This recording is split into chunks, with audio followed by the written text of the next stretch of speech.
Billionaire waited furious in his office for his ex to sign the divorce, until she arrived with twins. Before we begin, drop a comment telling us which city you're watching from, and once the story ends, don't forget to rate it from 0 to 10. Oh, and make sure to follow our channel for more stories like this. Now, sit back and enjoy every detail. The 42nd floor of the Meridian Tower offered a commanding view of Manhattan's skyline, but Tobias Morrow barely noticed the sprawling city below. His steel-gray eyes were fixed on the mahogany desk where divorce papers lay spread like accusations across the polished surface. At 39, he had built an empire in real estate, transforming empty lots into gleaming towers that pierced the clouds. Yet here he sat, unable to complete the simplest transaction of his life. Tobias ran his fingers through his dark hair, the silver threads at his temples catching the afternoon light. His tailored charcoal suit hung perfectly on his 6'2" frame, every detail meticulously crafted, from his Italian leather shoes to the platinum watch that had been ticking away the minutes for the past hour. He embodied power and control, yet today, waiting for Ilara, he felt anything but in control. The intercom buzzed.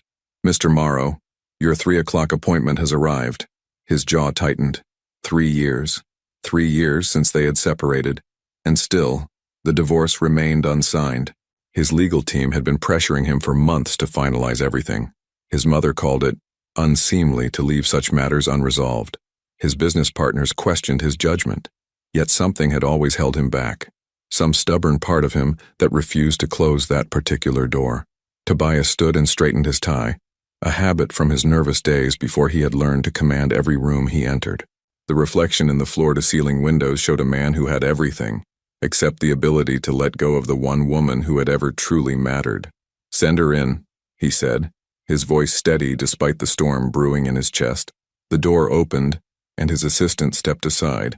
For a moment, Tobias expected to see the Ilara he remembered, the woman with beautiful green eyes and auburn hair, who used to laugh at his terrible jokes and challenge him in ways that made him a better man. But the woman who entered his office was different, stronger perhaps. There was a quiet confidence in her posture that hadn't been there before, a certainty that came from facing life's hardest challenges alone. Ilara Quintana had always been beautiful, but at 32, she possessed a grace that took his breath away. Her auburn hair was pulled back in a simple ponytail, revealing the elegant line of her neck. She wore a navy dress that was professional yet somehow soft, paired with comfortable flats instead of the heels she used to favor. Her green eyes, those eyes that had once looked at him with such love, now held a mixture of determination and something else he couldn't quite identify. "Hello, Tobias," she said, her voice carrying the same melodic quality that had drawn him to her at a charity gala 7 years ago. "Ilara," he gestured to the chair across from his desk. "Please sit. I know this has taken longer than either of us wanted." She remained standing, her hands clasped in front of her.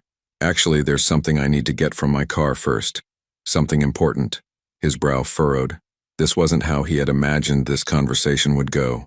He had prepared for anger, for accusations about his delays, for the final bitter words that would close their chapter forever. He hadn't prepared for mystery.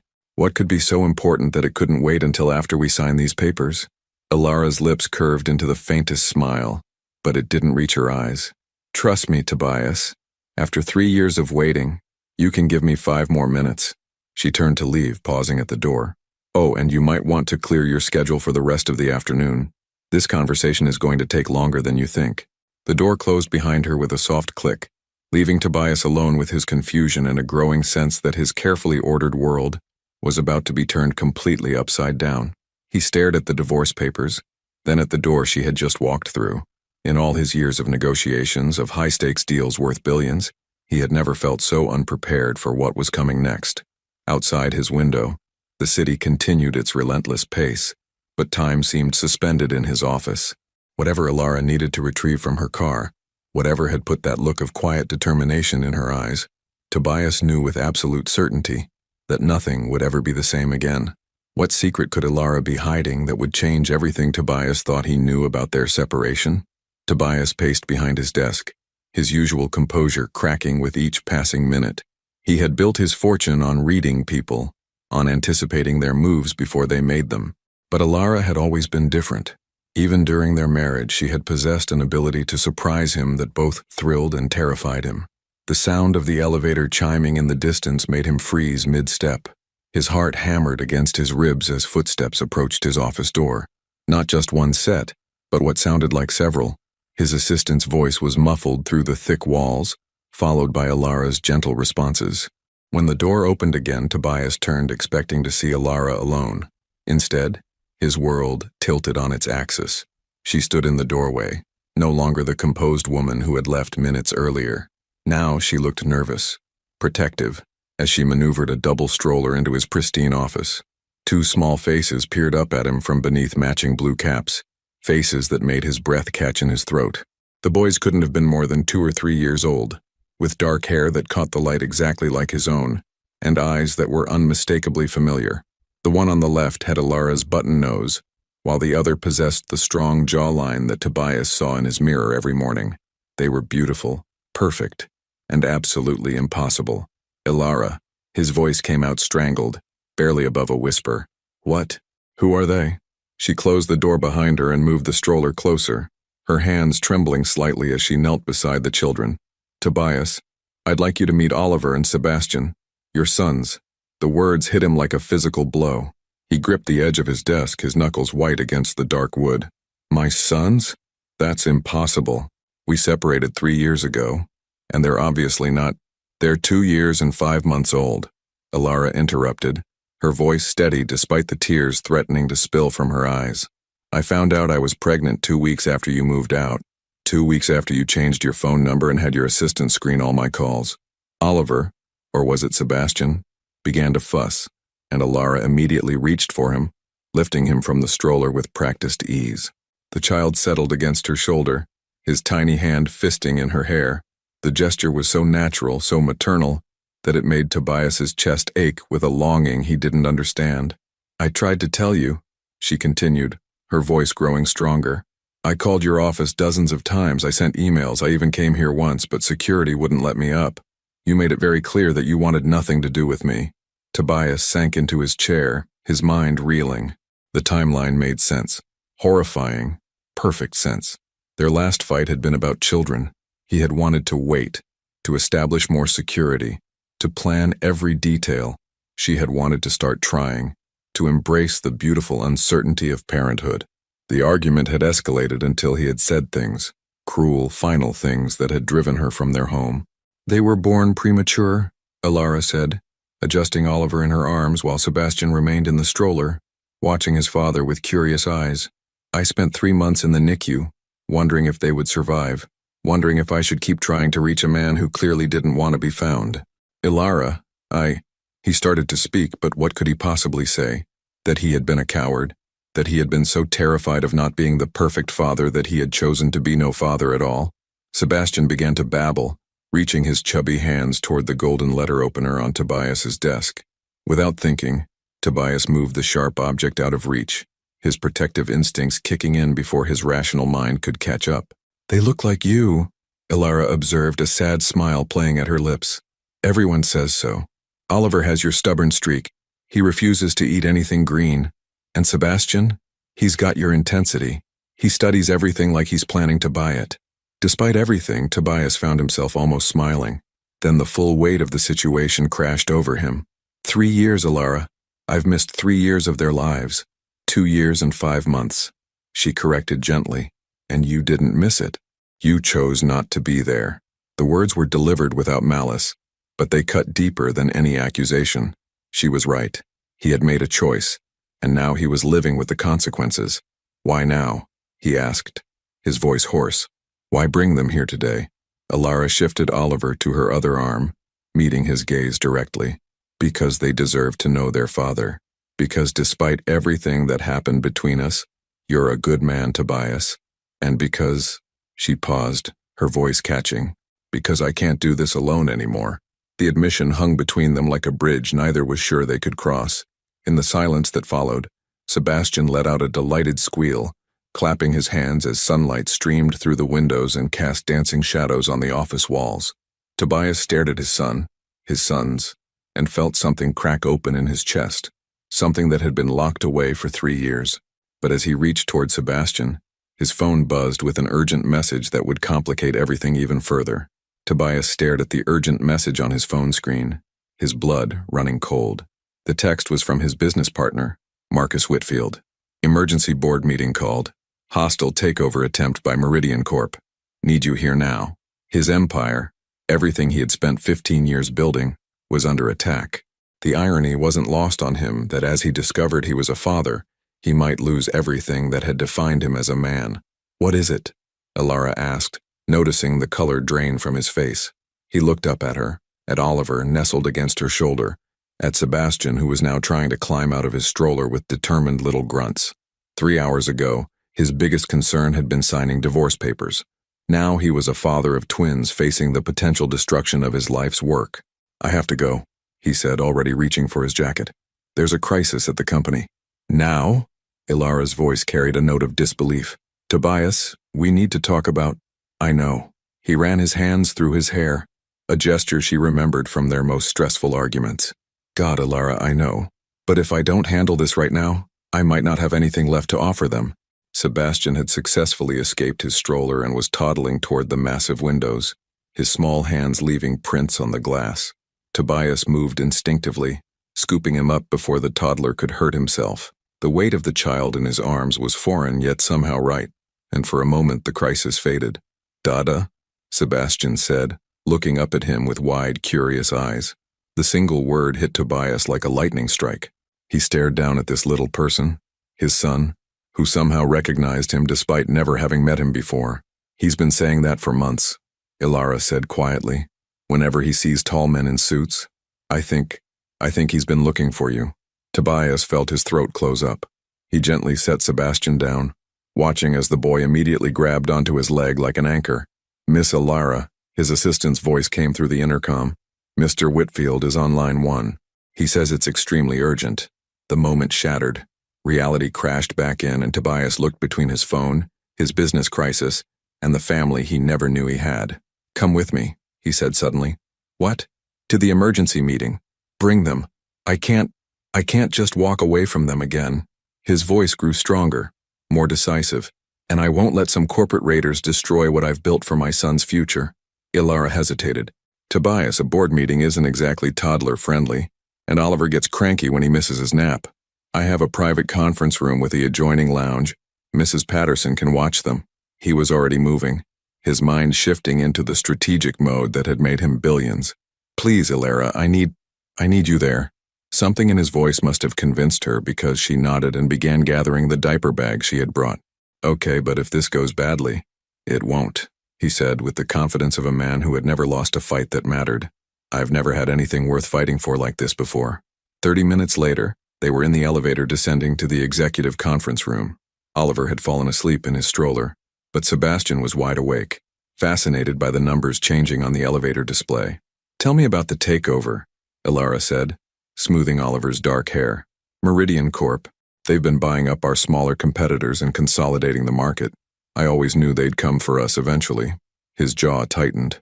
What I didn't expect was for them to find investors willing to back a hostile bid. How bad is it? He looked at her, remembering how she had always been his soundboard during their marriage, the one person who could cut through his ego and help him see clearly. If they succeed, I lose controlling interest in my own company.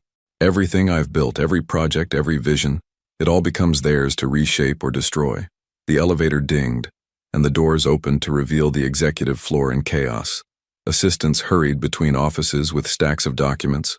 Lawyers huddled in intense conversations, and through the glass walls of the main conference room, Tobias could see the emergency board meeting already in session. Mr. Morrow, his head of security, approached. The board members are getting impatient. Mr. Whitfield has been trying to stall, but I'm here now, Tobias said, his voice cutting through the noise. He turned to Ilara. Mrs. Patterson will take you and the boys to the executive lounge. There are toys there from when board members bring their grandchildren. Ilara caught his arm as he started to leave. Tobias, he turned back to her. Fight for what matters, she said simply. He looked down at Sebastian, who was reaching for him, and at Oliver, still sleeping peacefully. Then he looked at Ilara, the woman he had loved and lost, who had carried his children alone while he hid behind walls of pride and fear. I intend to, he said. As he walked toward the conference room where his enemies waited, Tobias Morrow felt something he hadn't experienced in years. He was fighting not just for himself but for the future of the family. He was just beginning to understand he couldn't live without. But the sight that greeted him through the conference room glass made his steps falter. Sitting at his own boardroom table was someone he never expected to see again, someone whose presence changed everything. Through the glass walls of the conference room, Tobias saw a face that made his blood turn to ice. Sitting at his own mahogany table, wearing an immaculate navy suit and a smile that had once charmed investors out of millions, was Victoria Ashford, his former business partner, former lover, and the woman who had tried to destroy him 5 years ago. Victoria looked exactly as he remembered, platinum blonde hair styled in a perfect chignon, piercing blue eyes that missed nothing, and the kind of polished beauty that graced magazine covers. She had aged gracefully, her 38 years evident only in the subtle lines around her eyes when she smiled, a smile that had once convinced him she loved him before she attempted to steal his company and run off with his biggest client. "Sir?" Marcus Whitfield appeared at his elbow, sweat beading on his forehead despite the air conditioning. "The board is waiting. We need to move fast. They've already made their opening offer." Tobias straightened his tie, his mind racing. Victoria's presence wasn't a coincidence. She was Meridian Corp's secret weapon, the inside knowledge that made their takeover bid so precisely targeted. "Give me 2 minutes with my family," he said, surprising himself with how naturally the word family rolled off his tongue. "Then I'll end this." He walked to the executive lounge where Mrs. Patterson, his assistant of 15 years, was sitting on the floor building blocks with Sebastian, while Oliver napped on the leather couch. Ilara stood by the window, her arms wrapped around herself as she watched the city below. "That's quite a view," she said without turning around. "Ilara." He moved to stand beside her, close enough to catch the familiar scent of her vanilla perfume. "There's something I need to tell you about what's happening in there." She faced him, and he saw the worry in her green eyes. "It's not just business, is it? The woman leading this takeover attempt. Her name is Victoria Ashford. We have history." Ilara's expression didn't change, but he caught the slight tightening around her eyes. "What kind of history?" "We were partners once, in business, and—" He ran a hand through his hair. "She was in my life before you, Ilara, before I knew what love actually meant. She tried to steal your company before, didn't she?" Ilara's voice was quiet but sharp. "I remember you mentioning her once, early in our marriage. You said she taught you never to mix business with personal feelings." Tobias nodded, impressed as always by her intuition. 5 years ago she nearly succeeded, cost me $50 million and almost destroyed my reputation. Now she's back, and she knows exactly where to hit me where it hurts." Sebastian toddled over, pulling on Tobias's pant leg. Without thinking, Tobias lifted him up, and the boy immediately began playing with his father's tie. "Why are you telling me this?" Ilara asked. "Because if I lose this fight, if she takes my company, I won't have anything to offer you. To offer them." He looked down at Sebastian, who was trying to unknot his tie with serious concentration. "And because I want you to know that whatever happens in there, whatever she says or does, you're the only woman I've ever loved enough to marry." Ilara's breath caught, but before she could respond, Marcus burst into the lounge. "Tobias, we're out of time. They're calling for a vote." Tobias kissed the top of Sebastian's head and handed him back to Mrs. Patterson. "I'll be back," he promised, looking directly at Ilara. The conference room fell silent when he entered. 12 board members sat around the polished table, their faces grave. At the head of the table, Victoria rose gracefully, extending her hand as if they were old friends. "Hello, darling," she purred, her voice carrying the slight British accent she'd cultivated during her years in London. "You look well. Success suits you." He ignored her outstretched hand and took his seat at the opposite end of the table. "Victoria, I'd say it's good to see you, but we both know I don't lie well." Her laugh was light, musical, still so direct. "It's one of the things I always admired about you." "Cut the act," he said coldly. "What do you want?" "What I've always wanted, Tobias. What should have been mine from the beginning." Her blue eyes hardened. 51% of Morrow Enterprises. The offer was bold, precisely calculated to give her controlling interest while leaving him with just enough to feel the sting of defeat. Around the table, he could see some board members wavering. Victoria had always been persuasive. "The offer is generous," said board member Catherine Mills. "Meridian Corp is promising to retain all current employees and honor existing contracts." "Of course they are," Tobias replied.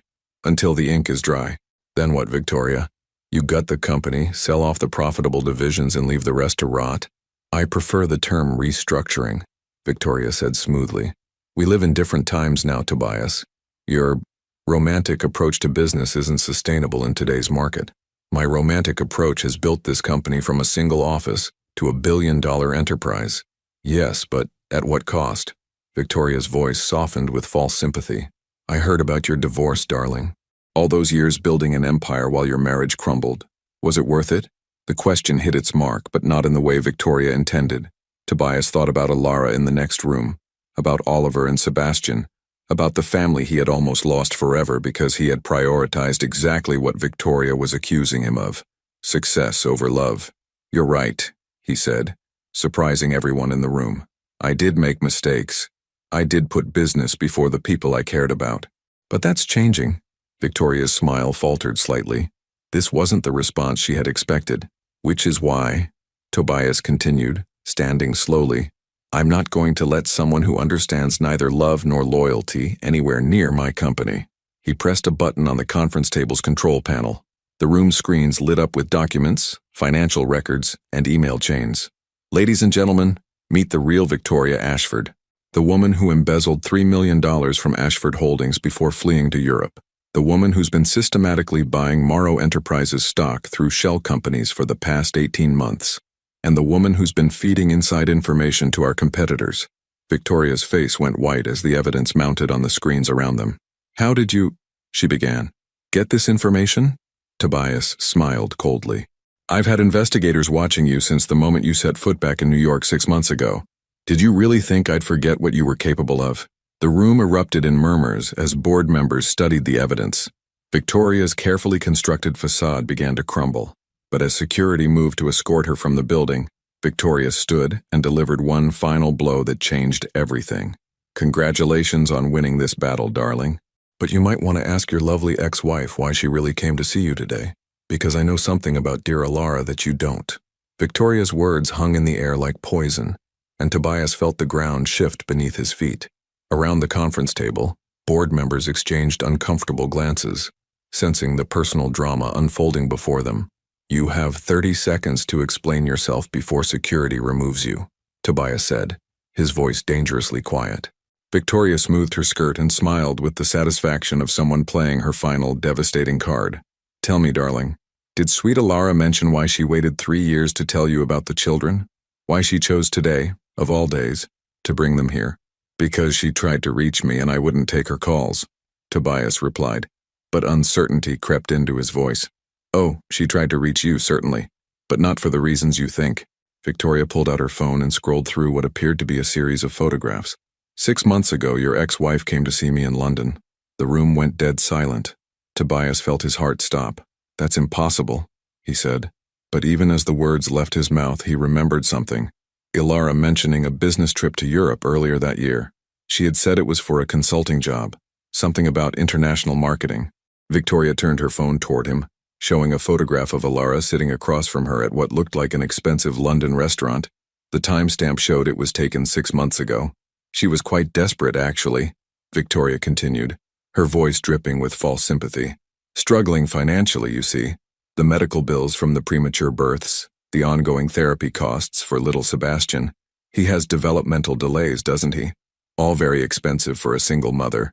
Tobias's mind reeled. Sebastian did seem smaller than Oliver, more cautious in his movements. Had Alara been dealing with medical issues alone while he lived in luxury?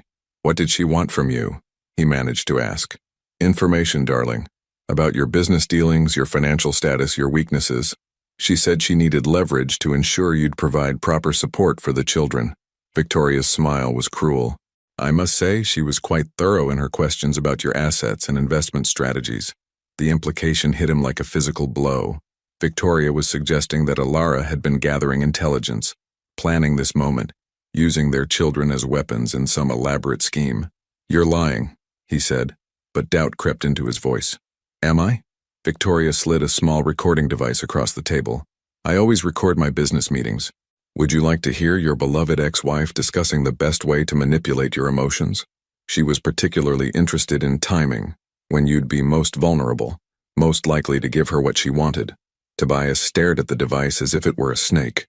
Everything he thought he knew about today, about Alara's courage in coming here, about her vulnerability, about their potential reconciliation, suddenly felt orchestrated. "Sir," Marcus whispered urgently, "perhaps we should discuss this privately." "Play it," Tobias commanded, his voice hollow.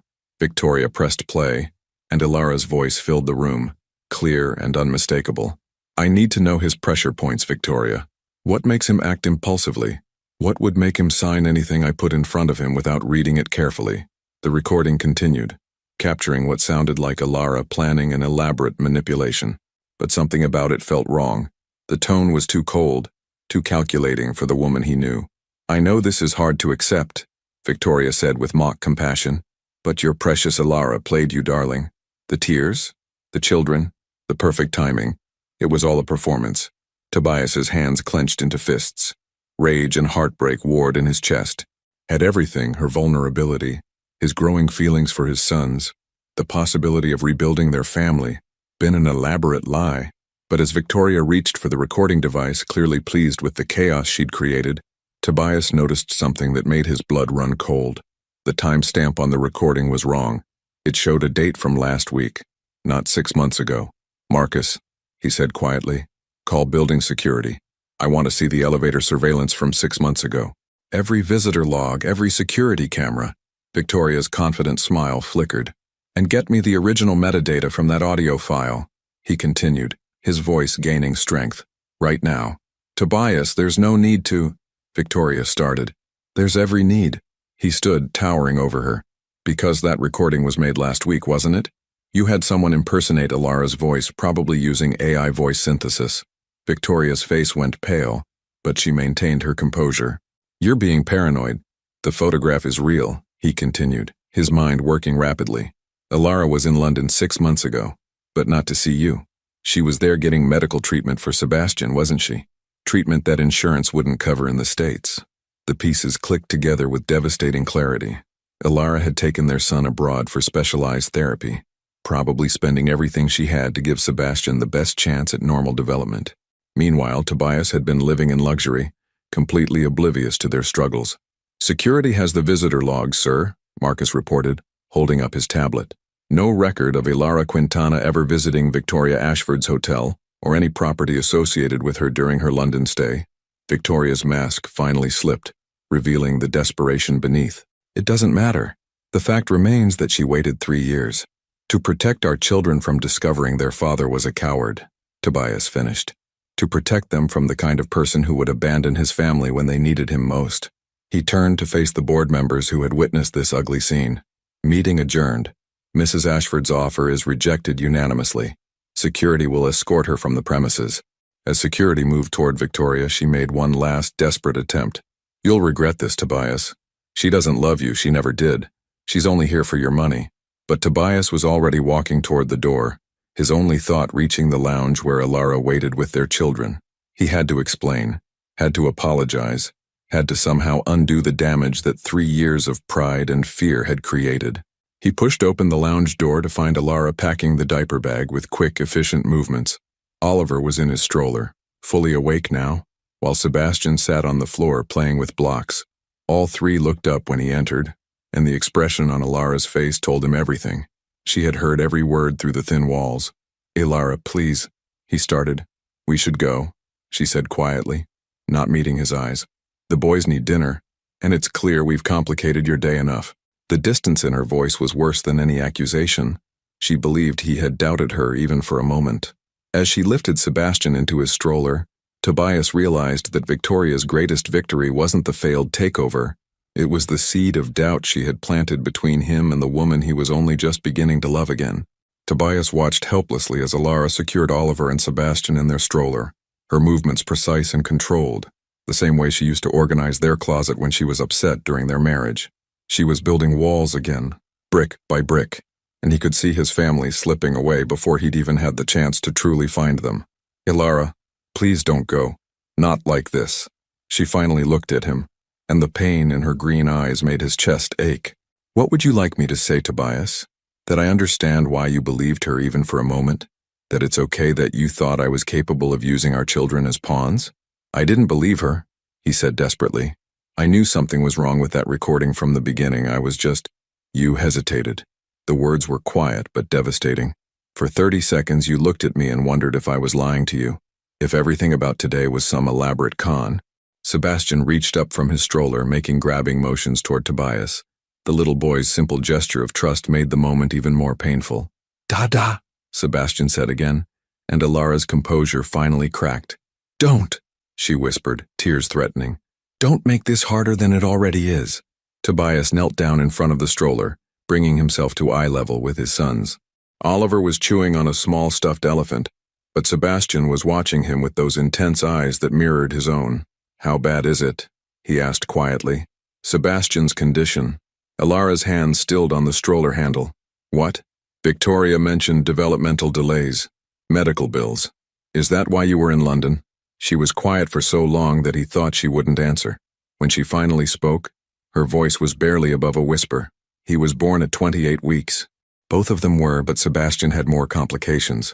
Respiratory distress, feeding issues, muscle tone problems. She touched Sebastian's cheek gently. "The doctors here said he might always be behind, that we should just accept it. But there was a specialist in London, Dr. Hartwell.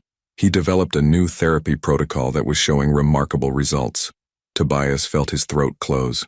"How much did it cost?" "It doesn't matter." "Ilara, how much?" She met his eyes defiantly. $200,000, plus living expenses for 3 months while he received treatment.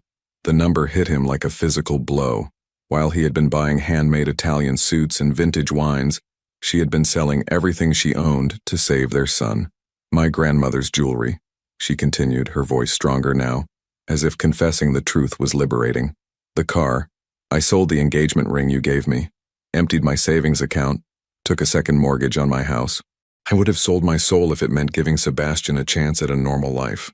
Tobias closed his eyes, overwhelmed by the magnitude of what she had endured alone. "Did it work? The treatment?" A small smile crossed her face as she looked down at Sebastian, who was now trying to unbuckle himself from the stroller. 6 months ago, doctors said he might never walk properly. Look at him now. Sebastian had indeed managed to free himself and was standing beside the stroller, gripping the edge for balance but supporting most of his own weight. It was a miracle that Tobias had almost missed entirely. "I could have helped," he said, his voice thick with regret, "if you had been able to reach me. But I couldn't reach you," she interrupted. "Your assistant had very clear instructions.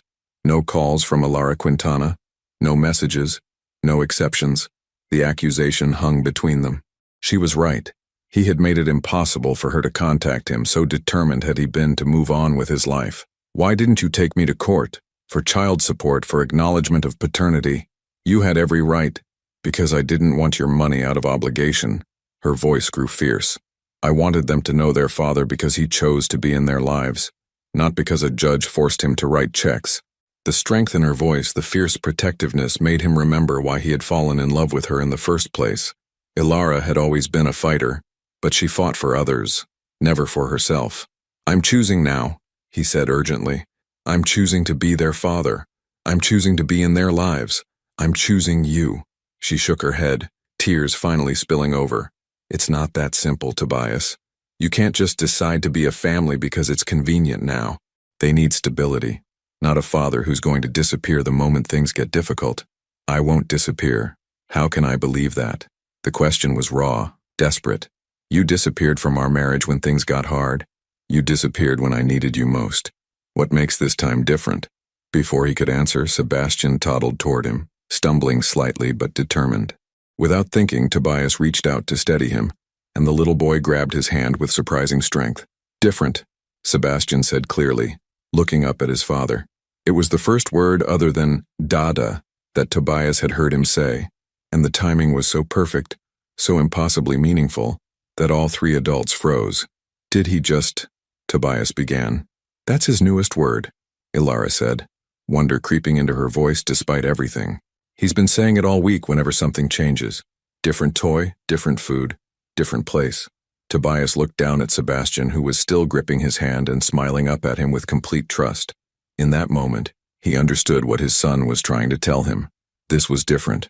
Everything about this moment, this second chance, this family, It was all different from the man he used to be.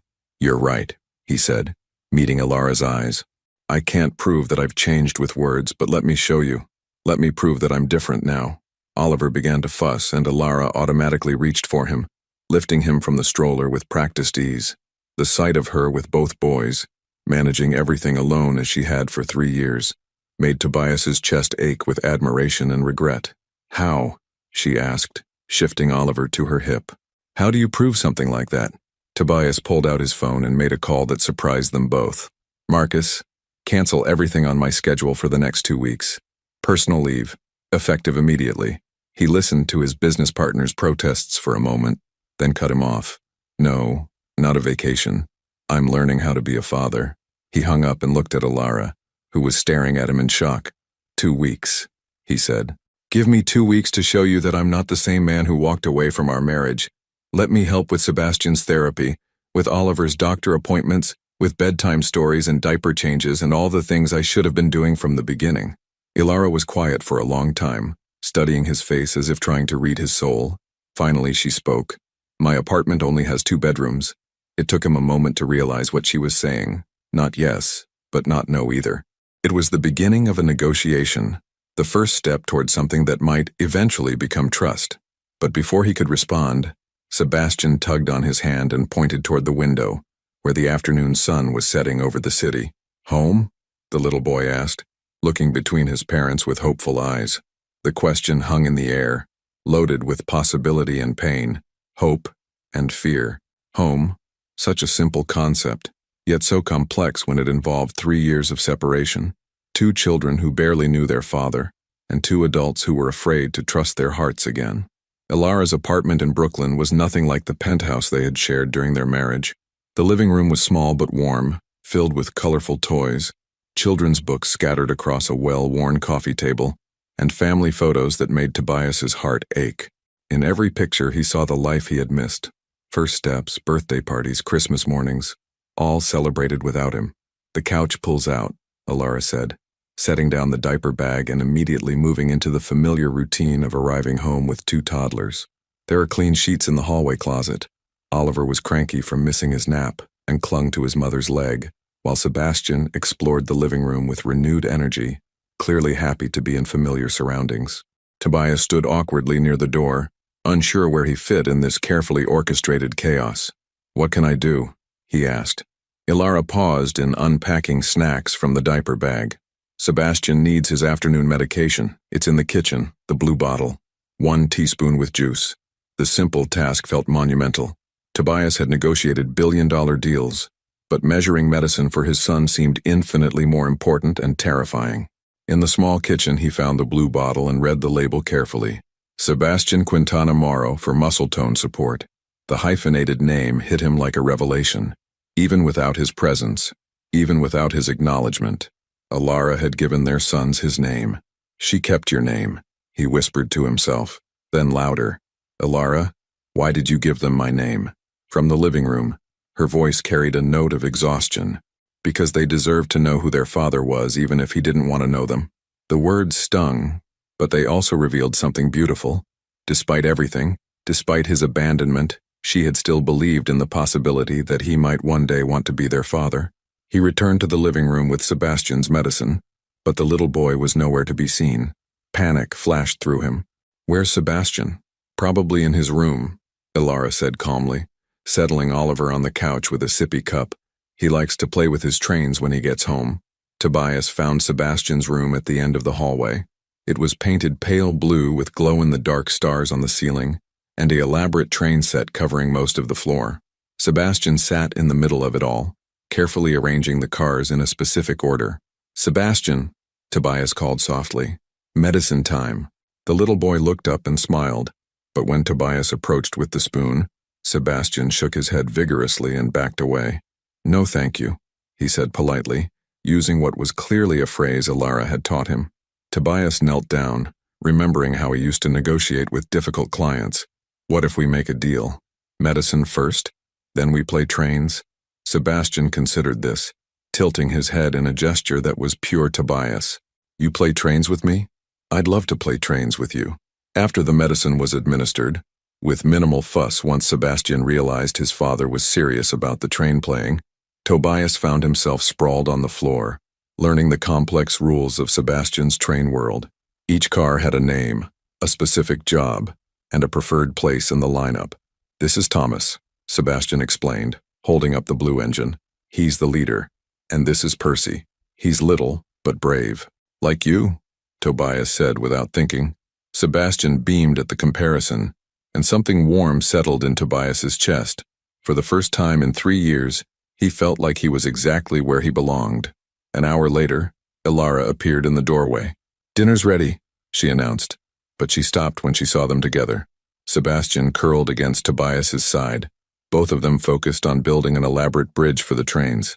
"He usually doesn't warm up to people this quickly," she said quietly. Tobias looked down at Sebastian, who was now dozing against his shoulder. "Maybe he recognizes something. Or maybe," Ilara said, her voice softer than it had been all day, "he's just been waiting for his dad." Dinner was a chaotic affair. Oliver threw more food than he ate. Sebastian insisted on feeding himself and ended up wearing more pasta sauce than consuming it, and both boys seemed to have endless energy despite their earlier naps. Tobias watched in amazement as Ilara handled it all with patient efficiency, cleaning faces, refilling cups, cutting food into safe sizes, all while maintaining a conversation about trains and dinosaurs, and whether clouds had feelings. "How do you do this every day?" he asked as she wiped Oliver's hands for the 3rd time. "You adapt," she said simply. "You learn that perfection isn't the goal. Survival is." After dinner, it was bath time, and Tobias discovered that 2 wet toddlers in a small bathtub created more chaos than he had ever imagined possible. Sebastian loved the water and wanted to stay in forever, while Oliver was ready to get out the moment he was clean. Managing both their needs simultaneously required a level of multitasking that made running a corporation seem simple. "Don't let Sebastian drink the bathwater," Ilara called from the hallway where she was gathering pajamas. "He thinks it's hilarious, but it's not exactly sanitary." Too late. Sebastian had already taken a gulp and was grinning at his father with mischievous delight. "Sebastian," Tobias said sternly, but he couldn't keep the smile out of his voice. "Bathwater is not for drinking. Tastes like bubbles," Sebastian replied, completely unrepentant.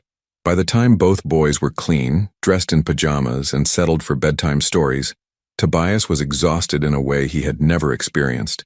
Physical tiredness from his morning workouts was nothing compared to the mental and emotional energy required to care for 2 small children. "Are you having second thoughts?" Ilara asked as they stood in the hallway between the boys' rooms. He looked at her, really looked at her. Her hair was escaping from its ponytail. There was a mysterious stain on her shirt, probably from Oliver's dinner, and she looked as tired as he felt. But there was also something peaceful about her, a contentment that he remembered from their early marriage. "No," he said firmly. "I'm having first thoughts. Real thoughts about what it means to be a father, what it means to be a family." From Sebastian's room came a small voice. "Daddy, story?" It was the first time Sebastian had called him Daddy instead of Dada, and the progression felt significant. Earned. "I'll read to Sebastian if you want to put Oliver down," Tobias offered. Ilara nodded, and for a moment their hands brushed as they passed in the hallway. The simple contact sent warmth through him, a reminder of all the casual intimacies they had shared during their marriage.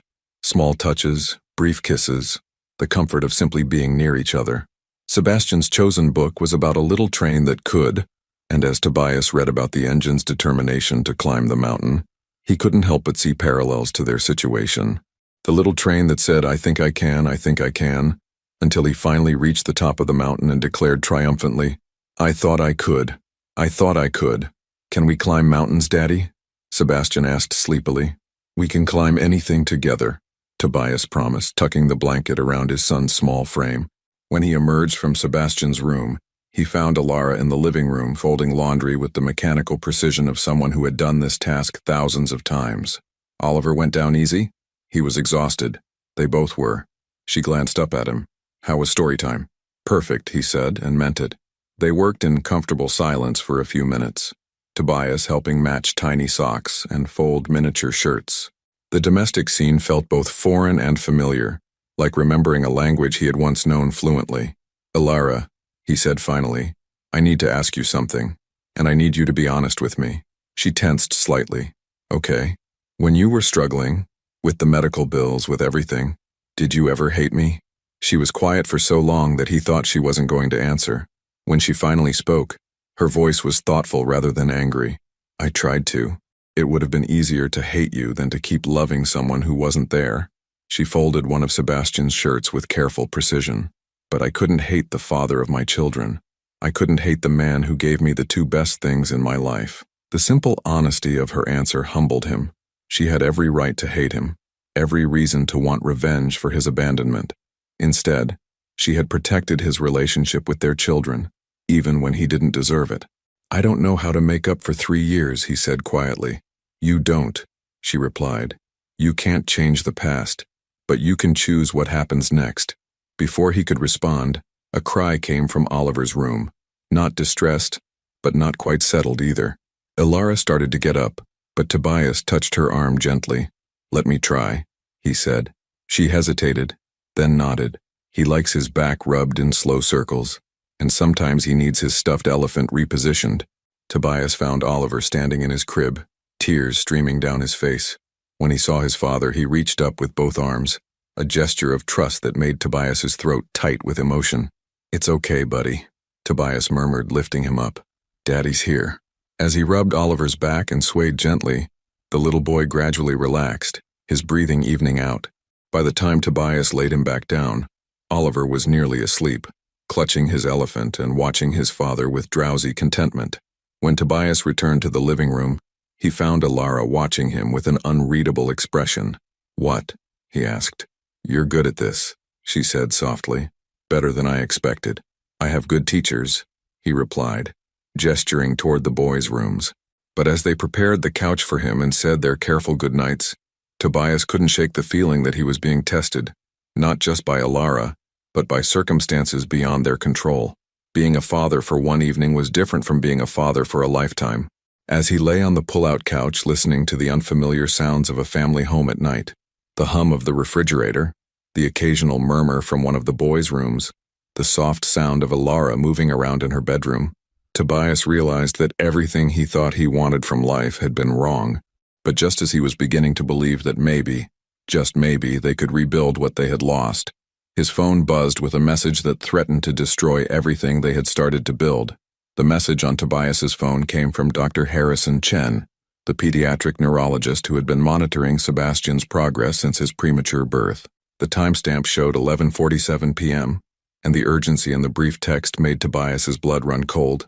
Need to speak with you immediately regarding Sebastian's latest test results. Call me regardless of the hour.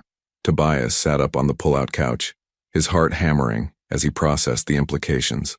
He had spent the evening falling in love with fatherhood, watching Sebastian arrange his trains with meticulous care, reading bedtime stories, feeling like he was finally becoming the man his family needed. Now, in the space of a single text message, everything felt fragile again.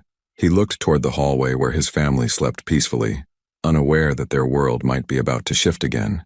The thought of waking Ilara with potentially devastating news made him hesitate, but keeping this from her would be another betrayal in a relationship already strained by too many secrets. Moving quietly to the kitchen, he dialed Dr. Chen's number. The phone rang twice before the doctor answered, his voice alert despite the late hour. Mr. Morrow, thank you for calling so quickly. What's wrong with Sebastian? Tobias asked, dispensing with pleasantries. The test results, how bad is it? There was a pause that lasted an eternity. I need to be very clear about something first. When did Ilara tell you about Sebastian's condition? The question confused him. Today, she mentioned the premature birth, the developmental delays, the treatment in London. And did she tell you about the latest MRI results from last week? No. A chill ran down Tobias's spine. Should she have? Dr. Chen's sigh was audible through the phone. Mr. Morrow, I sent those results to Ilara 5 days ago. The scans show something we've been monitoring since Sebastian's birth, a small but significant abnormality in his brain development that could affect his motor skills and cognitive function as he grows. Tobias gripped the phone tighter. What kind of abnormality? Paraventricular leukomalacia. It's a form of brain injury that sometimes occurs in premature babies. The good news is that Sebastian's case is mild, and with continued therapy his prognosis is quite positive. The concerning news is that he'll need specialized treatment for the next several years, possibly including surgery when he's older. The words hit Tobias like physical blows.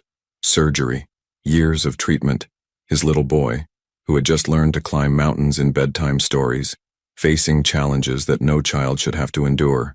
What does this mean for his future? He managed to ask. With proper care, Sebastian can live a relatively normal life. He may always be slightly delayed in some areas, but many children with similar conditions go on to have successful, fulfilling lives. The key is consistent long-term medical support. And the cost? Another pause. Substantial. The insurance coverage will help, but there will be significant out-of-pocket expenses. Specialized therapy, potential surgery, ongoing monitoring. We're looking at several $100,000 over the next decade. Tobias closed his eyes, understanding beginning to dawn. How long has Alara known about this specific diagnosis? The formal diagnosis came 3 months ago, but we've been monitoring these concerns since Sebastian's birth. Alara has been remarkably strong throughout this process. Remarkably strong. The phrase echoed in Tobias's mind as pieces clicked into place. Alara's hesitation today, her concern about his commitment, her insistence that the children needed stability. She hadn't just been protecting them from potential disappointment. She had been preparing to handle Sebastian's medical future alone, just as she had handled everything else. Dr. Chen, I need to ask you something confidential. Has Alara been struggling financially with Sebastian's care? The doctor's hesitation told him everything. I can't discuss specific financial details, but I will say that Alara has made significant sacrifices to ensure Sebastian receives the best possible care. She's explored every option, exhausted every resource, including, Tobias realized, coming to him today. Not as manipulation or revenge, but as a last resort. A desperate mother seeking help for her child from the one person who had both the means and the responsibility to provide it. Thank you, Dr. Chen. I'll discuss this with Alara and we'll schedule a follow-up appointment. Mr. Morrow, for what it's worth, Sebastian is a remarkable little boy. With the right support, his future is very bright. After hanging up, Tobias stood in the darkened kitchen, overwhelmed by the magnitude of what Alara had been carrying alone. She had come to him today not because she wanted to manipulate him, but because she was drowning, and he was the only lifeline available for their son. A soft sound from the hallway made him turn. Alara stood in the doorway wearing an oversized t-shirt and pajama pants, her hair tousled from sleep. She looked younger, more vulnerable, and when she saw his expression, her face immediately filled with concern. What's wrong? She asked, moving toward him. Is it work? Did Victoria? Dr. Chen called, he said quietly. Her face went pale, and he watched as she processed the implications. He told you about the latest results. Why didn't you tell me, Alara? Today when we were talking about Sebastian's treatment, about the medical bills, why didn't you mention the PVL diagnosis? She leaned against the kitchen counter as if she needed the support. Because I didn't want you to stay out of pity. I didn't want you to help us because you felt sorry for the sick child. So you were planning to handle it alone? Again? I've been handling it alone for 3 years, she said, a flash of her old strength returning. I can handle it for 3 more or 30 more if I have to. But you shouldn't have to. The words came out more forcefully than he intended. He's my son too, Alara. His medical needs, his future, the cost of his care, that's my responsibility. Is it? The question was soft but devastating. Because 3 years ago, when I was facing the possibility that both babies might not survive, when I was living in the NICU and making decisions about life support and experimental treatments, I was doing it alone. Where was your sense of responsibility then? The accusation hit its mark because it was absolutely true. While she had been fighting for their children's lives, he had been sulking about the end of their marriage, completely oblivious to the battle she was waging. You're right, he said. I failed them then. I failed you. But I'm here now and I want to help. I want to be the father they need, the partner you need. For how long? The question came out broken, desperate. Until the medical bills get overwhelming? Until Sebastian needs surgery and therapy consumes our entire lives? Until being a father becomes inconvenient for your business schedule? Before he could answer, a small voice called from the hallway. Mommy? Daddy? They both turned to see Sebastian standing in the doorway, his hair sticking up in impossible directions, clutching his stuffed train to his chest. He looked between his parents with sleepy confusion. What's wrong? He asked, his young voice carrying a wisdom that broke Tobias's heart. Alara immediately moved to him, kneeling down to his level. Nothing's wrong, baby. Mommy and Daddy were just talking. You look sad. Sebastian observed, reaching up to touch his mother's cheek. Tobias watched this exchange and felt something crack open inside his chest. This little boy, his son, was facing challenges that would test him for years to come, yet he was more concerned about his mother's tears than his own problems. "Can I tell you something, Sebastian?" Tobias said, kneeling down beside Alara. Sebastian nodded solemnly. "Sometimes grown-ups have big feelings, just like you do, and sometimes we need to talk about important things that affect our family. But you know what never changes? What? How much Mommy and Daddy love you. No matter what happens, no matter what challenges we face, that love never goes away." Sebastian considered this with the seriousness of a much older child. Even if I'm different? The question revealed so much that despite his young age, Sebastian understood he wasn't like other children, that he faced challenges others didn't. It also revealed how carefully Alara had been protecting him, helping him feel loved and valued despite his differences. "Especially because you're different," Tobias said, his voice thick with emotion. "Different can be wonderful, Sebastian. Different can be brave and strong and special." Sebastian smiled and leaned against his father, apparently satisfied with this answer. "Can you carry me back to bed, Daddy?" As Tobias lifted his son and carried him back to his room, he caught Alara's eye over Sebastian's head. The look that passed between them was complex. Gratitude, hope, and lingering fear all mixed together. After Sebastian was settled back in bed, they returned to the kitchen. The conversation that had been interrupted still hung between them, but something fundamental had shifted. "I'm not going anywhere, Alara," Tobias said firmly. "Whatever Sebastian needs, whatever this family needs, I'm here for it. Not out of pity, not out of obligation, but because you're my family and I love you, all of you." Alara studied his face in the dim kitchen light, searching for something. Sincerity, perhaps, or the strength to trust again.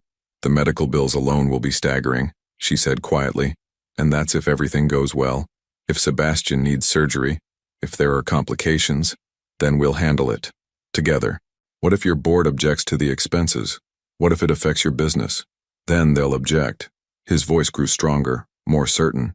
"Alara, I spent 3 years thinking that my business was the most important thing in my life. Today, I held my son while he called me Daddy, and I realized I've been living my life completely backwards." She was quiet for a long moment, and when she finally spoke, her voice was barely a whisper. "I'm scared, Tobias. I'm scared to hope that this time might be different. I'm scared to let the boys get attached to you and then have you leave when things get difficult." "I'm scared too," he admitted. "I'm terrified that I won't be good enough, that I'll fail them again, but I'm more terrified of missing another moment of their lives." As they stood together in the quiet kitchen, surrounded by the gentle sounds of their sleeping children, Tobias felt the weight of the future settling around them. There would be medical appointments and therapy sessions, financial stress and difficult decisions.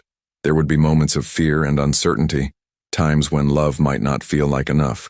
But there would also be bedtime stories and train sets, first words and proud moments, the daily miracles of watching two remarkable little boys grow into the men they were meant to become. As Alara reached for his hand in the darkness, linking their fingers together for the first time in 3 years, Tobias knew that whatever challenges lay ahead, they would face them the way Sebastian approached his toy trains, one careful, determined step at a time. 3 weeks into their fragile new arrangement, Tobias had begun to believe that maybe, just maybe, they could make this unconventional family work. He had learned the intricate routine of morning medications, mastered the art of convincing Oliver to eat vegetables, and discovered that Sebastian's physical therapy sessions were both heartbreaking and inspiring to watch. Most importantly, he had seen glimpses of the woman he fell in love with returning to Alara's eyes, moments when her guard dropped and she laughed at his attempts to braid her hair, or smiled when he sang ridiculous songs during bath time. Then Sebastian collapsed during breakfast on a Thursday morning, and their carefully constructed world shattered. It happened without warning. One moment Sebastian was methodically eating his cereal, arranging the pieces by color as he always did, and the next he was convulsing on the kitchen floor while Oliver screamed from his high chair, and Alara dropped to her knees beside their son, her medical training kicking in even as her mother's heart broke. "Call 911, she commanded, her voice steady despite the terror in her eyes as she turned Sebastian onto his side and checked his airway. Tobias had faced boardroom crises, hostile takeovers, and million-dollar disasters, but nothing had prepared him for the helpless panic of watching his child's body betray him. His hands shook as he dialed, his voice cracking as he gave the dispatcher their address. "How long has he been seizing?" the dispatcher asked. 2 minutes, Ilara called out, her eyes never leaving Sebastian's face. "Maybe 3. Is he breathing?" "Yes, but it's shallow. We need them here now." The ambulance arrived in 6 minutes that felt like 6 hours. As the paramedics worked over Sebastian's small form, now unconscious but breathing steadily, Tobias found himself making promises to a god he wasn't sure he believed in. He would give up everything, his company, his wealth, his pride, if Sebastian would just be okay. In the emergency room at Brooklyn Methodist Hospital, they were thrust into a nightmare of medical terminology, urgent consultations, and waiting. Oliver had been taken to Ilara's neighbor, Mrs. Rodriguez, leaving Tobias and Ilara alone with their fears in a sterile room that smelled of disinfectant and desperation. "This is my fault," Ilara whispered, staring at her hands. "I should have seen the signs. I should have known something was wrong." "How could you have known?" Tobias asked, reaching for her hand. "You've been doing everything right. You've been incredible." She pulled away from his touch. "Have I? Because 3 weeks ago Sebastian was stable. 3 weeks ago his symptoms were manageable.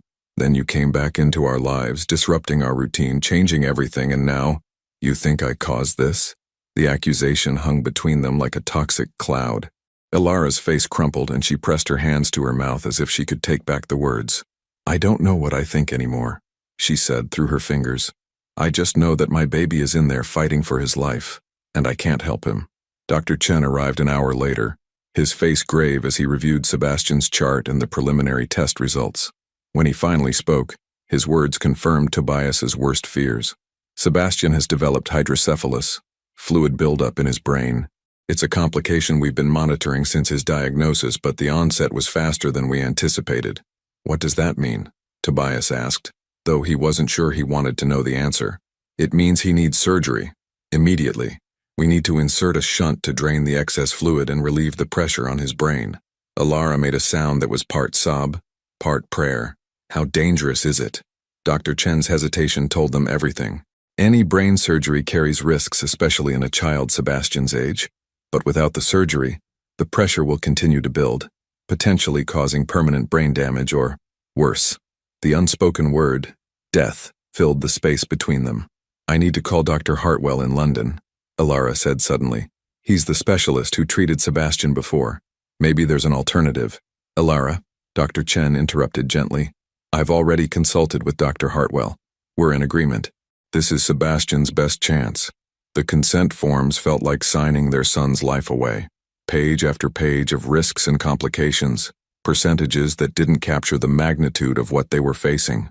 Tobias watched Ilara's hand tremble as she signed, and he realized that for all his wealth and influence he was as powerless as any other parent in this situation.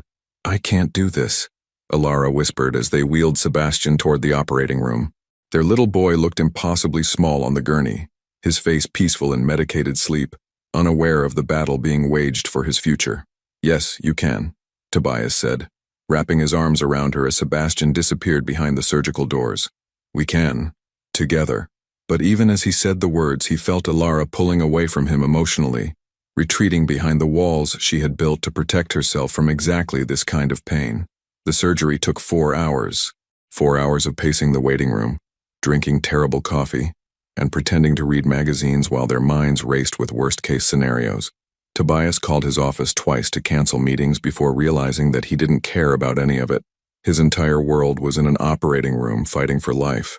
"I keep thinking about all the things I didn't do," Ilara said during the 3rd hour.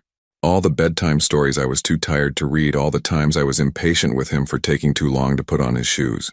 "You're an amazing mother," Tobias said firmly. "Sebastian knows how much you love him." "Do I love him enough?" The question came out broken, desperate, because sometimes when I'm dealing with all the therapy appointments and medications and sleepless nights, sometimes I wonder what our lives would have been like if he'd been born healthy. And then I hate myself for even thinking that. Tobias felt his throat close up. He had wondered the same thing, not about loving Sebastian less, but about the complexity of loving a child whose needs were so much greater than those of typical children. The guilt that came with that wondering was crushing. "That doesn't make you a bad mother," he said. "That makes you human." When Dr. Chen finally emerged from the surgical suite, still in his scrubs. His expression was carefully neutral. Tobias and Ilara stood simultaneously, bracing themselves for news that would either save or destroy them. "The surgery went well," he said, and Ilara's knees buckled with relief. Tobias caught her, holding her steady as Dr. Chen continued. "We've successfully placed the shunt, and the initial pressure readings are very encouraging. Sebastian's brain function appears to be unaffected. Can we see him?" Ilara asked, tears streaming down her face. "He's in recovery now. He'll be sedated for several more hours, but yes, you can see him shortly." As they followed a nurse down the hallway toward the pediatric ICU, Tobias felt a strange mixture of relief and foreboding. Sebastian had survived the immediate crisis, but the future remained uncertain. More surgeries might be necessary. The shunt could malfunction. Their son would face challenges for the rest of his life. But when they saw Sebastian lying in the hospital bed, pale but breathing steadily, his small chest rising and falling with mechanical precision, Tobias felt something solidify inside him. This was his son, his family. Whatever came next, whatever challenges they faced, he would be here for all of it. "I want to stay with him tonight," Ilara said, settling into the chair beside Sebastian's bed. "We'll both stay," Tobias corrected. She looked at him with eyes that held a mixture of gratitude and something else. Fear, perhaps, or resignation. "Tobias, I need to tell you something." The serious tone of her voice made his stomach clench. "What is it?" "Before Sebastian's surgery, I called a lawyer. I started the process to have you legally recognized as the boy's father, to establish formal custody arrangements and child support." The words hit him like a physical blow. Why? Because if something had happened to Sebastian today, if he hadn't survived the surgery, I wanted to make sure Oliver would have his father. I wanted to make sure there were legal protections in place, that you couldn't just walk away again when things got difficult. Tobias stared at her, processing the implications. Even in the midst of the crisis, even while facing the possibility of losing one child, she had been thinking about protecting the other. The depth of her strength and foresight humbled him. "And if I had said no? If I had refused to sign the papers?" Ilara's smile was sad, knowing. "Then I would have known that everything these past 3 weeks was just you playing house until the novelty wore off." The accusation stung because 3 weeks ago it might have been true. 3 weeks ago he might have been attracted to the idea of family without fully understanding the weight of responsibility that came with it. "I'll sign whatever papers you need," he said. "But not because you're forcing me to. Because Sebastian is my son and Oliver is my son and you are." He paused, searching for words that could capture the complexity of what she meant to him. "You are the strongest, most remarkable woman I've ever known, and I'm grateful that you're willing to let me be part of this family." As they sat vigil beside their son's hospital bed, watching machines monitor his vital signs and waiting for him to wake up, Tobias realized that this was what love really meant. Not the grand gestures or passionate declarations, but the quiet commitment to show up for the hard days, to hold each other's fears, to choose each other again and again, even when everything felt uncertain. When Sebastian's eyes finally fluttered open 12 hours later, the first word he spoke was barely a whisper. "Daddy?"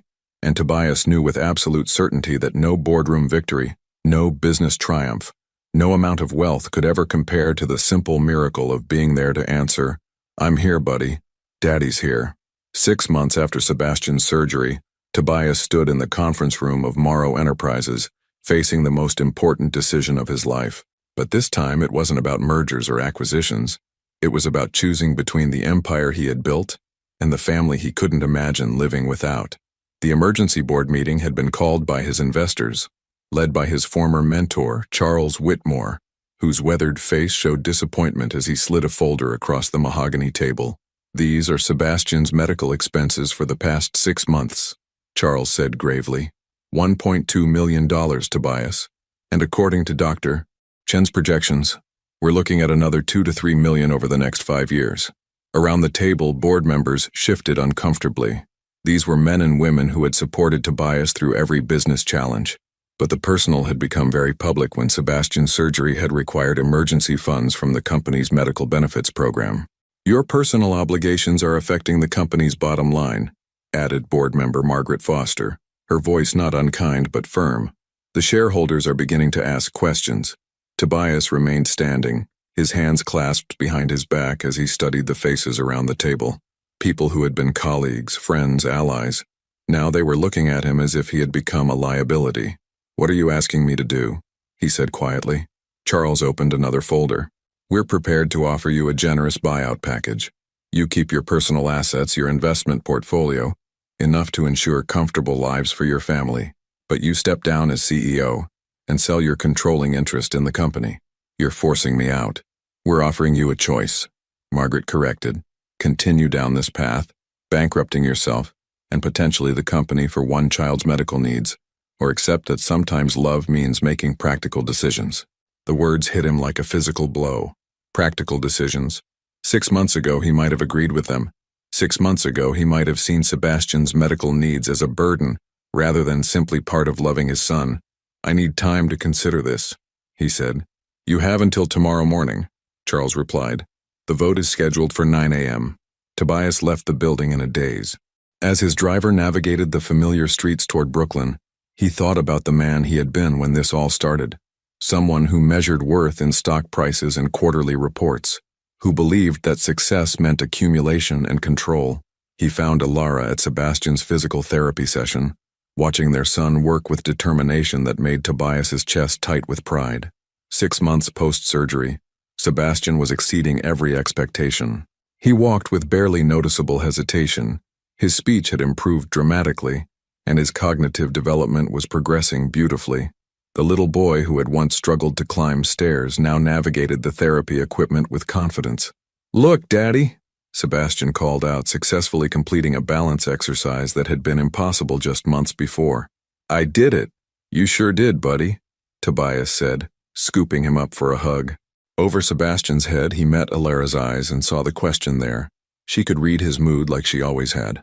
After therapy, they picked up Oliver from daycare and headed home to the house Tobias had bought for them 3 months ago, a modest but comfortable place in Park Slope with a backyard where the boys could play safely. It wasn't the penthouse mansion of his former life, but it was filled with something more valuable: laughter, crayon drawings on the refrigerator, and the chaos of a real family. The board met today, he told Alara as they prepared dinner together, a routine that had become sacred to him. Her hand stilled on the vegetables she was chopping. "And they want me to choose, the company or the family." Alara set down her knife and turned to face him fully. "What did you tell them?" "That I needed time to think." She studied his face with the intensity that had first attracted him to her 7 years ago. "Do you need time to think?" The question hung between them, loaded with the weight of everything they had been through.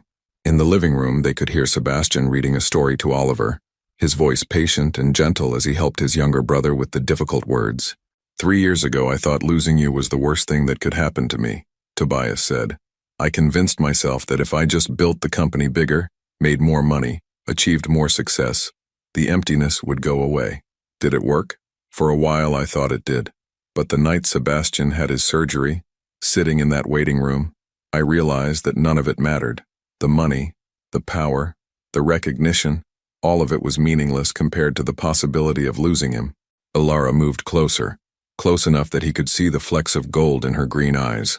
"So what's your answer?" "I don't know how to be anything other than successful," he admitted. "I don't know who I am without the company, without the achievement." "You're Sebastian and Oliver's father," she said simply.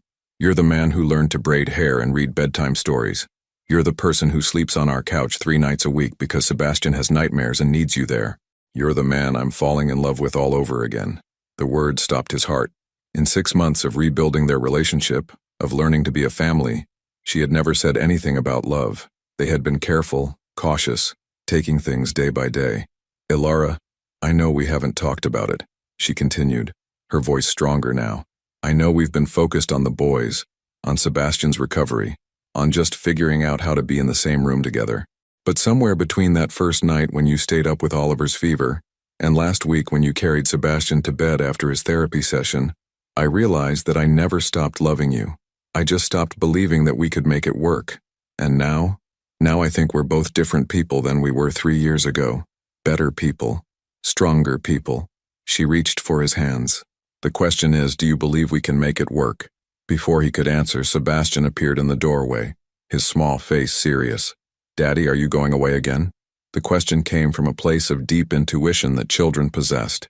Sebastian couldn't have understood the business discussion, but he had sensed the tension, the possibility of loss. Tobias knelt down to Sebastian's level. "Why would you ask that, buddy? You look sad." And sometimes when people look sad, they go away. The simple honesty of the observation broke something open in Tobias's chest. He thought about all the times in his life when he had chosen the easier path, the safer option, the decision that protected his pride rather than his heart. "Sebastian, can I tell you something important?" The little boy nodded solemnly. "Sometimes grown-ups have to make big decisions about what's most important to them. And you know what's most important to me?" "What?" "You and Oliver and Mommy. Being your daddy. Being part of this family. That's the most important job I'll ever have." Sebastian's face lit up with a smile that could have powered the city. "So you're staying?" "I'm staying," Tobias promised, looking up at Alara as he said it. Forever. That night, after the boys were asleep, Tobias and Alara sat on the back porch, sharing a bottle of wine and watching the stars emerge over Brooklyn. "You'll miss it," she said quietly. "The company, the power, the rush of closing big deals." "Maybe," he admitted, "but I won't miss being the kind of man who could walk away from his family when things got difficult." "What will you do instead?" Tobias smiled, thinking of the plans that had been forming in his mind for weeks. "I'm going to start a foundation for families dealing with medical crises like Sebastian's. Use my experience, my contacts, my resources to help other parents who are facing impossible choices between financial survival and their children's health." Ilara turned to stare at him. "Tobias, that's incredible. I've been talking to Dr. Chen about it. There are so many families struggling with exactly what we went through. Children who need specialized care, parents who are forced to choose between bankruptcy and their child's future. I want to change that. It won't make you rich." "I'm already rich," he said, gesturing toward the house where their children slept peacefully. "I have everything that matters." As if summoned by their conversation, Oliver's cry came through the baby monitor. Alara started to get up, but Tobias touched her arm gently. "Let me," he said. In Oliver's room, he found his younger son standing in his crib, tears streaming down his face from a bad dream. The moment Oliver saw his father, he reached up with both arms, seeking comfort. "It's okay, buddy," Tobias murmured, lifting him up. "Daddy's here." As he rocked Oliver back to sleep, Tobias thought about the board meeting tomorrow, about the choice he would have to announce. It should have been difficult, should have required agonizing consideration of pros and cons. Instead, it was the easiest decision he had ever made. The next morning, wearing a simple suit instead of his usual designer attire, Tobias walked into the Morrow Enterprises conference room for the last time as CEO. The board members were already assembled, their faces expectant and slightly sympathetic, as if they knew what his decision would be. "Gentlemen, ladies," he began, standing at the head of the table where he had presided over countless meetings, "I want to thank you for everything we've accomplished together. This company has been my life for 15 years. Charles nodded approvingly, clearly expecting resignation. "Which is why," Tobias continued, "it's time for me to have an actual life." He placed his resignation letter on the table, along with the paperwork transferring his shares to the employee stock ownership plan he had secretly been developing. "I'm not selling to outside investors," he announced. "I'm giving my controlling interest to the people who actually built this company, the employees. Every person who works here, from the janitors to the senior executives, will now own a piece of what they help create every day." The room erupted in shocked murmurs. Charles looked apoplectic. "Tobias, you can't be serious. You're giving away billions." "I'm investing in something more valuable than money," Tobias interrupted. "I'm investing in the belief that success isn't measured by what you accumulate, but by what you give back." As he walked out of the building, ignoring the protests and demands for reconsideration, Tobias felt lighter than he had in years. His phone buzzed with a text from Alara. "Sebastian wants to know if you'll be home for lunch. He's making you a picture." He typed back quickly, "I'll be home in 20 minutes, and I'm never leaving again." Standing on the sidewalk outside the building that had defined his identity for so long, Tobias looked up at the sky and felt something he hadn't experienced since he was a child. Absolute certainty that he was exactly where he belonged. Tomorrow, he would start building something new. Not an empire, but a legacy. Not for personal gain, but for the belief that every child deserved the chance Sebastian had received, that every family deserved the support they had needed.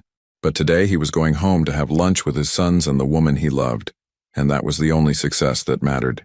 2 years later, the morning sun streamed through the kitchen windows of the Morrow family home in Park Slope, illuminating the cheerful chaos that had become Tobias's favorite part of every day. Sebastian, now 4.5, sat at the breakfast table methodically arranging his cereal by color while explaining to his younger brother the importance of proper organization. "See, Oliver, the red ones go here because they're like fire trucks, and fire trucks are brave," Sebastian said with the serious tone of a much older child. Oliver, who had just turned 4 and possessed the boundless energy of a tiny tornado, was more interested in seeing how many pieces of cereal he could fit in his mouth at once. His cheeks bulged comically as he grinned at his father, who was attempting to braid their sister's hair at the kitchen counter. "Hold still, princess," Tobias murmured to 6-month-old Isabella, whose dark hair was finally long enough for tiny ponytails. She gurgled happily, reaching for his face with chubby fingers that had recently discovered the joy of grabbing everything within reach. "You're getting better at that," Alara observed, entering the kitchen in her scrubs. 2 years of rebuilding their relationship had led to remarriage 8 months ago, and 6 months later, they had welcomed Isabella, a surprise that had filled their home with even more joy and even less sleep. "I've had excellent teachers," Tobias replied, securing the tiny elastic with the concentration of a man performing surgery. "Sebastian showed me the YouTube tutorial." "YouTube tutorial?" Ilara laughed, the sound filling the kitchen with warmth. "Since when do you watch hair tutorials?" "Since I realized that being a father means learning things I never thought I'd need to know," he said, successfully completing Isabella's first official ponytail. "Last week it was how to get Play-Doh out of carpet. This week it's hair accessories for babies." Sebastian looked up from his cereal arrangement.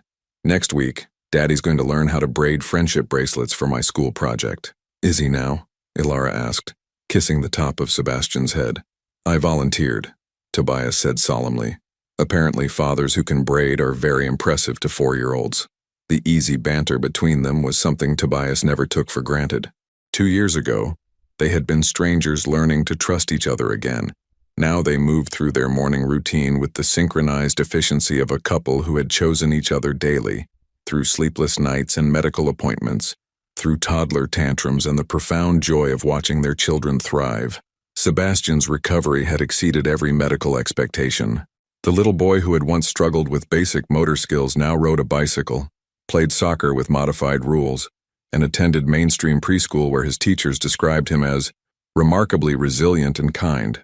The shunt was still there, would always be there, but it had become simply part of who Sebastian was rather than a limitation defining his life.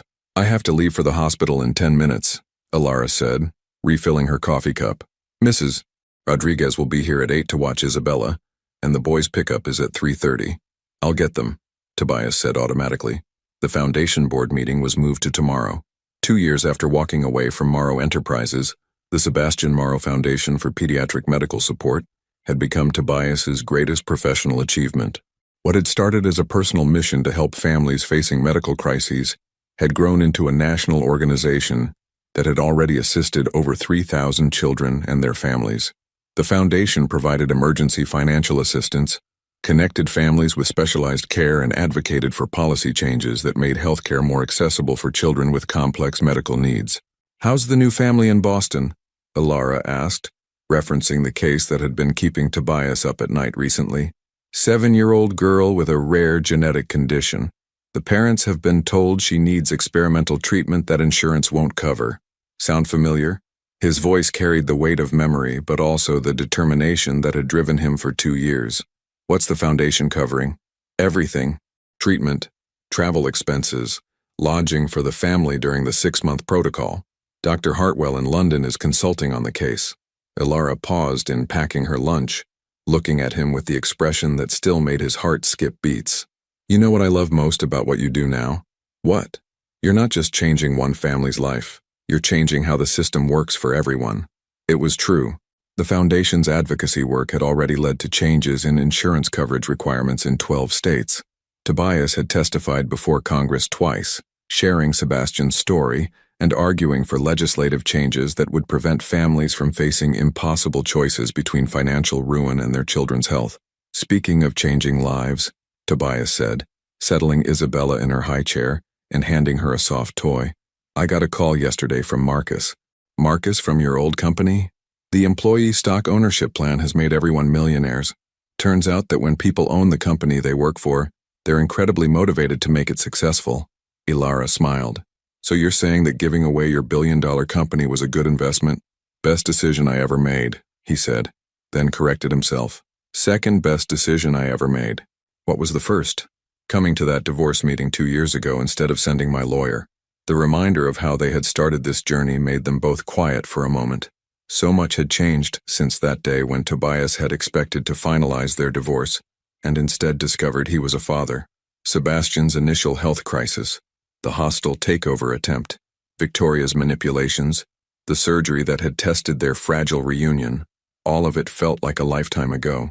Daddy, Oliver said, climbing down from his chair and tugging on Tobias's shirt. Can you come to show and tell today? I want to show my friends my daddy. The simple request made Tobias's throat tight with emotion. Oliver, who had no memory of life before his father's return, took for granted what had once seemed impossible. A dad who was present, involved, available for the small moments that mattered most. What time is show and tell, buddy? After lunchtime. Mrs. Peterson says I can bring something special to share with the class. And you want to bring me? Oliver nodded enthusiastically. Because you're the most special thing I have. Ilara pressed her hand to her mouth, her eyes filling with tears. Even after 2 years, moments like these could overwhelm them with gratitude for what they had found together. I'll be there, Tobias promised, lifting Oliver up for a hug. I wouldn't miss it. As Ilara prepared to leave for her shift at Brooklyn Methodist, where she had returned to nursing after taking time off during Sebastian's recovery, she paused to watch her family. Tobias was now feeding Isabella while simultaneously helping Sebastian sound out words from his favorite book and listening to Oliver's elaborate plans for show and tell. The scene was chaotic and beautiful, exactly the kind of life she had dreamed of during those long, lonely years as a single mother. I love you, she said, kissing Tobias goodbye with the same intensity she had felt as a newlywed, but with the deeper appreciation that came from nearly losing it all. I love you too, he replied. All of you. Always. After Ilara left for work, Tobias settled into the morning routine that had become sacred to him. Sebastian's physical therapy exercises in the living room, during which Oliver tried to copy every movement. Isabella's tummy time on a blanket, while both boys provided commentary on her progress. The careful administration of Sebastian's medications, now reduced to just 2 daily doses that barely registered as an inconvenience. At 10 o'clock, his phone rang with a call that had become routine but never lost its significance. Good morning. This is Dr. Chen's office calling with Sebastian's quarterly appointment reminder. Thank you, Tobias said. We'll see you next Wednesday at 2 o'clock. And Mr. Morrow? Dr. Chen asked me to tell you that Sebastian's latest scans continue to show excellent progression. The shunt is functioning perfectly, and his developmental markers are all within normal ranges. Each positive report felt like a small miracle. 2 years ago, they had been told to prepare for a lifetime of challenges. Today, Sebastian was thriving in ways that defied every dire prediction. That afternoon at Oliver's preschool show and tell, Tobias sat in a tiny chair surrounded by curious 4-year-olds as his son proudly introduced him to the class. This is my daddy, Oliver announced with the confidence of someone presenting a priceless treasure. He used to have a really big building with his name on it, but now he helps sick kids get better. And he makes the best pancakes in the whole world. And he never goes away, even when things are hard. The teacher, Mrs. Peterson, smiled as the other children asked questions about Tobias's work with the foundation. He found himself explaining, in preschool appropriate terms, how sometimes families needed help when their children were sick, and how grown-ups could work together to make sure no child had to go without the care they needed. So you're like a superhero? Asked a little girl named Emma. No, Oliver corrected seriously. He's better than a superhero. He's a daddy. That evening, as they sat around the dinner table, all 5 of them together, healthy and whole, Tobias reflected on the man he had been 2 years ago. That version of himself would have found this life impossibly small, would have felt suffocated by the routine of family dinners and bedtime stories and weekend trips to the park. Now he couldn't imagine anything more expansive than this love, more successful than this happiness. Daddy, Sebastian said, breaking into his thoughts. I have something to tell you. What's that, buddy? Sebastian's face was serious, the way it got when he was processing something important. At school today, Tommy said his daddy travels for work all the time and misses lots of stuff. And I told him that my daddy used to be like that, but now he chooses to stay home with us. And what did Tommy say? He said he wishes his daddy would choose that too. Sebastian paused, considering his words carefully. It made me feel sad for Tommy, but also really happy for us. Across the table, Ilara's eyes met Tobias's, and in that look was the acknowledgement of what they had built together. Not just a family, but a way of living that prioritized presence over prestige, connection over conquest. Later that night, after the children were asleep and he and Ilara were cleaning up the kitchen together, Tobias's phone buzzed with an email that made him stop mid-rinse. "What is it?" Ilara asked, noticing his expression. "An invitation to speak at the World Economic Forum about family-centered business practices. They want me to keynote a session on redefining success in corporate leadership. Will you do it?" Tobias considered the opportunity, a chance to share Sebastian's story, to advocate for policies that supported working families, to influence other business leaders who might be struggling with similar choices. "Only if you and the kids can come with me. The foundation can cover the travel expenses, and I think Sebastian would love to see Switzerland." Ilara smiled, the expression that had captured his heart 7 years ago and continued to inspire him every day. "I think that sounds perfect." As they finished the dishes and prepared for bed, Tobias thought about the speech he might give at the forum. He would talk about the night Sebastian was born prematurely, about the years he had missed while building an empire, about the morning his son had called him daddy for the first time. He would share the truth he had learned, that success without family was just expensive loneliness, that power without love was just elaborate emptiness. But mostly he would talk about choice, the daily decision to show up, to be present, to choose love over fear, connection over control, family over everything else that the world insisted was more important. Standing in the doorway of Isabella's nursery, watching his daughter sleep peacefully in her crib, Tobias felt the weight and wonder of responsibility settle around him like a blessing. 3 children who trusted him completely, a wife who had given him a second chance he had never deserved, a life filled with ordinary moments that felt extraordinary because they were shared. He thought about the man who had sat in a conference room 2 years ago, furious about signing divorce papers, completely unaware that his life was about to begin. That man had measured worth in dollars and success in deals closed, and importance in buildings that bore his name. This man measured worth in bedtime stories and scraped knees kissed better, and the sound of his children laughing. This man knew that success was Sebastian reading his first book independently, Oliver's proud announcement at Show and Tell, Isabella's first smile when she saw his face. As he turned off the lights and headed toward the bedroom where Ilara waited, Tobias whispered a prayer of gratitude for the woman who had never stopped believing in the possibility of family, even when he had given up on it entirely. Tomorrow would bring new challenges, foundation work that mattered, children who needed him, a marriage that required daily tending.